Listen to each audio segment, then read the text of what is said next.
की। हमारे कबीरदास जी तो कहते हैं कि पोथी पढ़ पढ़ जग मुआ, पंडित भया न कोई।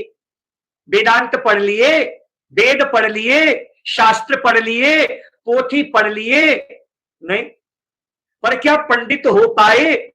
पंडित यानी समझदार, बुद्धिमान, नहीं हो पाए? अभी भी तो रो रहे हो, नहीं? अरे रोने वाला, हमारी गीता जी में एक बड़ा प्यारा सूत्र हमारे भगवान श्री कृष्ण नंदन ने दिया अर्जुन को। अर्जुन जब शोकग्रस्त हो गया गीता जी में, तो अर्जुन रोते हुए कहता है मेरे सब अपने हैं, मेरे सब अपने हैं। अरे राम राम, क्या होगा, क्या होगा, क्या होगा? मैं मार दूंगा तो मुझे नरक जाना पड़ेगा, नहीं, क्योंकि मेरे कोई भाई है, मेरे कोई गुरु है, कोई मेरे क्या है। तो भगवान श्री कृष्ण शांत तो होकर के कहते हैं नानुशोचन्ति पंडिता। अर्जुन कैसी बात बोल रहा है तू?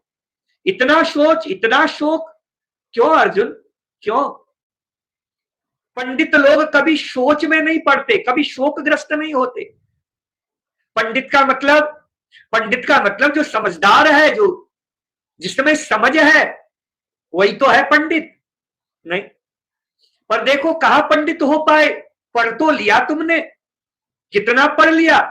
पोथी पढ़ पढ़ जग मुआ, पंडित भया न कोई। इस दुनिया में पोथी पढ़ करके कोई पंडित नहीं हुआ है, वेद पढ़ करके कोई पंडित नहीं हुआ, शास्त्र पढ़ करके कोई पंडित नहीं हुआ। तो फिर कैसे पंडित होगा? यानी समझ उसमें कैसे आएगी, समझदारी उसमें कैसे आएगी? कि ढाई आखर प्रेम का, पढ़े सो पंडित होय।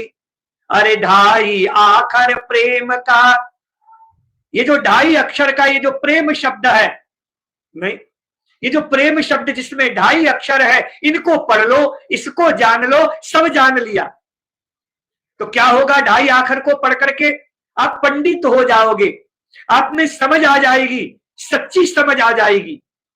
नहीं, ये बुद्धि वाली समझ नहीं, ऐसी ऐसी समझ जागृत हो जाएगी कि आपको लगेगा अरे सच्चा, सत्य तो केवल मेरा प्रियतम है, बाकी तो ये सब झूठ है।